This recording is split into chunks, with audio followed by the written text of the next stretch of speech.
Belum pengajuan, belum kirim data dan lain-lain, kok tiba-tiba langsung masuk ke rekening saya. Kalau ada sebar data saya tidak segan laporkan ke polisi.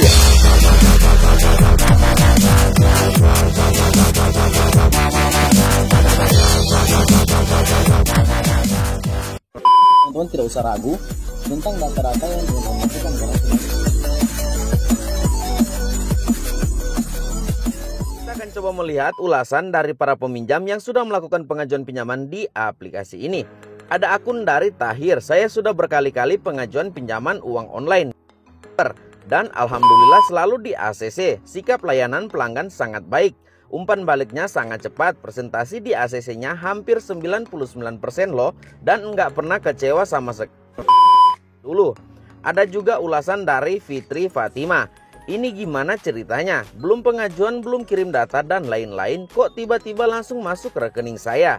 Mana jangka 8 hari dari Rp1.200.000 keterima Rp780.000. Ini benar-benar gila. Saya akan membayar sesuai yang ditransfer ke rekening saya, karena tanpa setujuan sudah masuk ke nomor rekening. Kalau bisa saya mau kembalikan uang yang masuk tanpa bunga. Kalau ada sebar data saya tidak segan laporkan ke polisi atas tindakan pencemaran nama baik dan undang-undang ITE. Nah guys, ini adalah ulasan-ulasan dari para peminjam yang sudah melakukan pengajuan pinjaman di aplikasi ini. Jadi di sini aplikasi ini sangat cepat dalam memberikan pencairan. Bahkan ada yang baru download saja aplikasinya, itu sudah bisa mendapatkan tawaran pinjaman, bahkan sudah ditransfer untuk nilai pinjaman yang tidak diminta. Tadi akun Fitri menerima Rp780.000. Lumayan guys untuk pinjaman di aplikasi ini. Walaupun tidak ada pengajuan pinjaman, hanya download aplikasinya sudah dapat Rp780.000.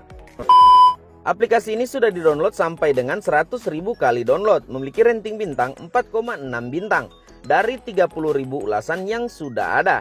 Guys, di sini nilai bintangnya cukup lumayan bagus, yaitu 4,6 bintang, cukup untuk kita percaya.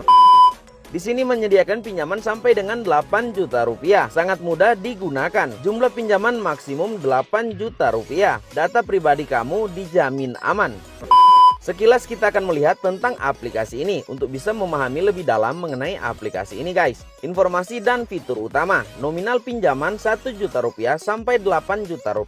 Jangka waktu pinjaman 91 hari atau 3 bulan sampai dengan 365 hari atau 1 tahun. Suku bunga tahunan maksimum 18% atau tidak lebih dari 0,05% per hari. Biaya lain-lain Rp0. Simulasi pinjaman di aplikasi ini untuk pinjaman Rp3 juta dengan jangka waktu 180 hari atau 6 bulan. Biaya yang dikenakan adalah sebagai berikut. Suku bunga harian 18% dibagi 1 tahun atau 365 hari sama dengan 0,05% per hari. Bunga bulanan dari Rp3 juta dikali dengan 0,05% dikali 30 hari sama dengan Rp45.000. Pembayaran bulanan dari pinjaman kita Rp3 juta itu dibagi 6 ditambah dengan Rp45.000 untuk bunga bulanannya, sehingga menjadi Rp545.000. Total beban bunga ialah sebesar Rp45.000 dikali 6 atau dikali 6 kali angsuran atau 6 bulan sama dengan Rp270.000. Jumlah pembayaran total Rp3 juta ditambah dengan bunga Rp270.000 menjadi Rp3.270.000. Nah guys, jadi di aplikasi ini untuk bunga pinjaman Rp3 juta selama 6 kali angsuran atau 6 bulan untuk tenornya, kita dikenakan biaya bunga sebesar Rp270.000, yakni dari 0,05% per hari untuk pinjaman Rp3 juta. Syarat untuk bisa mendapatkan pinjaman di aplikasi ini. Persyaratan pengajuan pinjaman adalah sebagai berikut. Yang pertama ialah warga negara Indonesia, tentunya dibuktikan dengan KTP dan harus berusia 18 tahun sampai dengan 55 tahun. Dan yang berikut harus memiliki nomor handphone yang aktif. Dan yang terakhir ialah memiliki pekerjaan yang stabil. Guys, ini adalah 4 syarat untuk bisa mendapatkan pinjaman dari aplikasi ini. Nah guys, tadi kita sudah melihat sekilas tentang aplikasi yang akan saya bagikan kepada kalian kali ini. Aplikasi ini belum terdaftar di OJK. Jadi harus kalian ingat guys bahwa aplikasi ini belum terdaftar di OJK, artinya masih ilegal. Nah kenapa saya membahas aplikasi ilegal di channel saya? Karena banyak dari subscriber saya yang meminta untuk membahas atau memberikan informasi mengenai aplikasi pinjaman online yang tidak memiliki izin dari OJK. Namun intinya guys, aplikasi pinjaman online ilegal itu cenderung lebih cepat, lebih mudah dalam memberikan kita dana pinjaman. Saran saya kepada kalian agar supaya sebelum melakukan pengajuan pinjaman di aplikasi ini, kalian wajib kondisikan terlebih dahulu perangkat yang kalian gunakan. Sekedar informasi juga, dari beberapa video yang saya upload di channel saya, banyak dari kita yang bertanya atau banyak dari subscriber yang bertanya, "Bang, apakah aplikasi pinjaman online ilegal mereka memiliki DC lapangan?" Guys, di sini saya memberikan informasi kepada kalian mengenai DC lapangan pinjol ilegal, di mana aplikasi pinjaman online ilegal mereka tidak memiliki DC lapangan. Karena boro-boro untuk DC lapangan, izin saja mereka belum siap guys. Jadi seperti itu. Bagi kalian yang penasaran aplikasi apa yang akan saya bagikan kepada kalian kali ini yang bisa memberikan kita pinjaman dengan sangat cepat sampai dengan nominal 8 juta rupiah. Namun sebelum itu, bagi kalian yang baru pertama kali gabung menyaksikan video di channel saya, kalian bisa bantu channel ini dengan cara berikan like, komen, subscribe, nyalakan lonceng notifikasinya, agar supaya kalian terus mendapat notifikasi, informasi, atau video tutorial mengenai aplikasi pinjaman online dari saya berikutnya. Guys, aplikasi kali ini ialah aplikasi pinjaman online dari Dompet Super. Kalian bisa lihat ini adalah aplikasinya. Dan saya pastikan kepada kalian bahwa aplikasi Dompet Super ini belum terdaftar di OJK. Dan aplikasi ini juga masih ada di Play Store karena belum dihapus oleh Kominfo. Sebelum kita buka aplikasi dari Dompet Super ini, saya akan perlihatkan kepada kalian informasi atau himbauan dari Kominfo mengenai aplikasi pinjaman online ilegal. Guys, kalian bisa lihat di sini Kominfo sendiri mengatakan pinjamlah uang sebanyak-banyaknya ke fintech ilegal tak perlu dikembalikan. Direktur Jenderal Aplikasi Informatika Kementerian Komunikasi dan Informatika atau Kemenkominfo, Samuel Abrijani Panggerapan menyatakan, masyarakat yang meminjam uang melalui fintech ilegal tak perlu mengembalikan pinjaman mereka. Alasannya perusahaan fintech tersebut ilegal atau tidak sah secara hukum. Dengan begitu kegiatan maupun kesepakatan yang perusahaan itu jalankan itu ilegal. Jadi peminjamnya itu pinjam aja sebanyak-banyaknya, sebab pihak pemberi pinjaman tidak resmi kok, nggak usah dibalikin, kan ilegal, kata Samuel. Jangan takut diteror debt collector fintech ilegal. Samuel Abrijani Panggerapan, Dirjen Aplikasi Informatika Kementerian Komunikasi dan Informatika atau Kemenkominfo, mengatakan tidak perlu takut pada debt collector fintech. Masyarakat juga tidak perlu takut, bilang fintech ilegal membawa kasus ini ke ranah hukum. Kalau mereka ilegal kan bagaimana mereka mau nagih? Tidak ada aturannya kan, mereka ilegal. Kalau mereka atau fintech ilegal itu mau melaporkan ini ya bagus, saya jadi bisa tutup nanti karena mereka kan ilegal, ujar Samuel. Nah guys, jadi informasi seperti ini atau seperti yang saya bacakan tadi banyak sekali beredar di Google. Jadi kalian bisa searching sendiri mengenai informasi dari Kominfo mengenai aplikasi pinjaman online ilegal. Namun jikalau saya sendiri, jikalau saya berhutang, pasti saya akan membayarnya guys. Karena yang namanya hutang itu harus dibayar. Daftar perusahaan fintech lending yang berizin di OJK sampai dengan tanggal 2 Maret 2022. Di sini ada nama-nama dari aplikasi atau perusahaan yang terdaftar di OJK. Oke, saya akan scroll pelan-pelan ke bawah sambil kalian juga bisa melihat atau menyimak apakah aplikasi dari Dompet Super yang hendak kita bahas kali ini terdaftar di OJK atau tidak. Di sini saya pastikan kepada kalian bahwa aplikasi ini tidak terdaftar di OJK guys. Dan jikalau kalian sempat melihat, kalian bisa cantumkan di kolom komentar. Oke, di sini saya scroll lagi sambil kalian bisa mengamati atau melihat aplikasi yang akan kita bahas kali ini adalah Dompet Super, apakah terdaftar atau tidak. Di sini jumlah aplikasi yang terdaftar 102 aplikasi sampai dengan 2 Maret 2022 di OJK.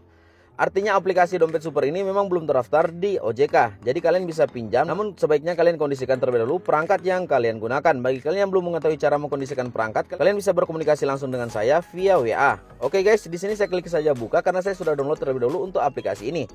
Bagi kalian yang mendapatkan pinjaman di aplikasi ini, kalian ikuti semua trik dan langkah yang akan saya berikan kepada kalian kali ini karena di sini aplikasi ini sangat cepat memberikan pencairan kepada kita. Namun jikalau kita salah memberikan data atau salah dalam melakukan pengajuan pinjaman di aplikasi ini, kita tidak akan mendapatkan pinjaman melainkan kita akan ditolak di aplikasi ini. Oke, di sini ada semacam penggunaan data pribadi. Kalian scroll saja pelan-pelan ke bawah sambil kalian baca agar supaya kalian bisa paham mengenai aplikasi atau penggunaan data pribadi.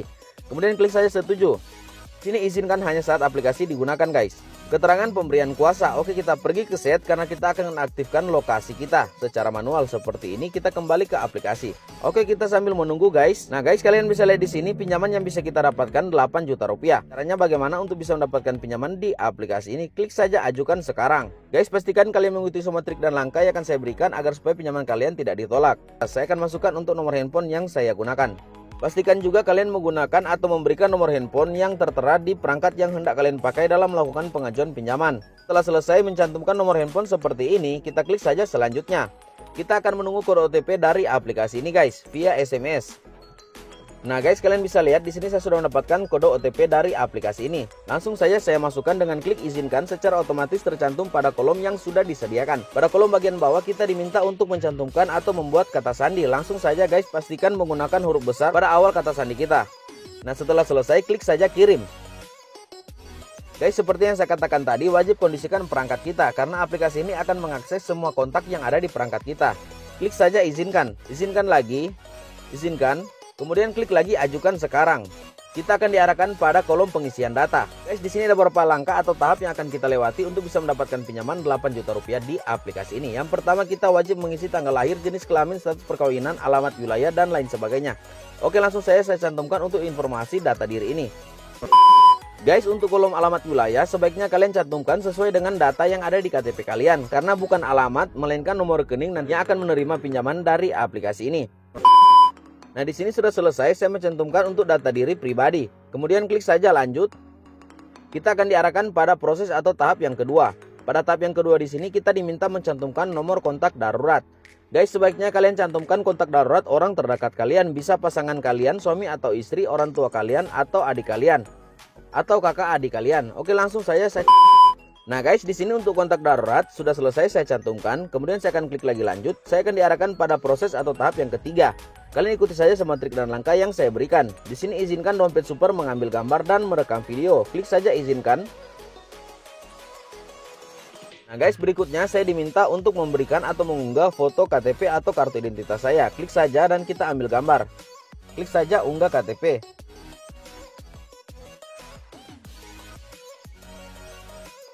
Nah guys, sudah selesai. Otomatis untuk nama dan nomor KTP kita secara otomatis tercantum pada kolom yang ada di bawah di sini. Oke, selanjutnya kita akan foto selfie memegang kartu identitas kita. Oke, klik saja unggah KTP. Selesai untuk saya foto selfie memegang kartu identitas saya. Kemudian klik saja lanjut. Kita akan diarahkan pada proses yang terakhir. Di sini kembali ada konfirmasi untuk informasi KTP kita, yaitu nama dan nomor KTP kita. Jikalau sudah sesuai, tidak ada perubahan, klik saja yakin. Kita diarahkan pada proses atau tahap yang selanjutnya. Di sini kita tinggal mengisi akun bank kita, yaitu nomor rekening beserta dengan nama bank yang kita gunakan.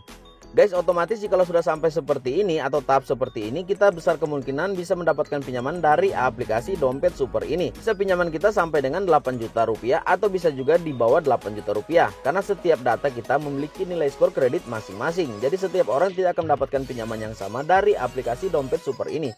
Di sini saya akan perlihatkan kepada kalian bank-bank apa saja yang sudah bisa menerima pencairan dari aplikasi ini. Mulai dari Bank Sentral Asia atau BCA, BRI, Mandiri, BNI, CIMB, Bank Syariah, dan lain sebagainya. Guys, kalian bisa pilih saja sesuai dengan mana bank yang kalian gunakan. Di sini ada Bank CIMB, jadi kalian yang memiliki akun Dana, kalian bisa mendapatkan pinjaman dari aplikasi ini melalui akun Dana kalian. Kalian bisa memilih Bank CIMB dan ikuti panduan manual dari aplikasi ini, sehingga kalian bisa menerima pinjaman dari aplikasi ini melalui akun Dana kalian. Di sini saya akan menggunakan Bank BRI sesuai dengan yang ada di buku rekening saya. Kemudian pada kolom bagian bawah kita tinggal cantumkan nomor rekening kita. Oke guys, saya cantumkan untuk nomor rekening yang saya gunakan. Nah guys, setelah selesai seperti ini, kita klik saja lanjut. Otomatis kita sudah menyerahkan pengajuan pinjaman di aplikasi dompet super ini. Kita tinggal duduk manis saja sambil menunggu berapa limit pinjaman yang bisa kita dapatkan di aplikasi dompet super ini guys. Dan semoga informasi yang saya bagikan kepada kalian kali ini bisa memberikan kalian dana pinjaman. Informasi juga kepada kalian, banyak dari kita yang melakukan pengajuan pinjaman di aplikasi seperti ini namun ditolak karena mereka tidak mengikuti semua trik dan langkah yang saya berikan. Oke guys, bagi kalian yang sudah mendapatkan pinjaman di aplikasi ini serta tidak ingin membayar, saya persilakan. Namun jikalau saya pribadi, jikalau saya berhutang, saya akan tetap membayarnya guys, entah pada fintech atau pada siapapun juga, karena yang namanya hutang itu tetap harus kita bayar. Oke, terima kasih, sampai kita berjumpa pada video saya selanjutnya, dan salam pinjol lovers.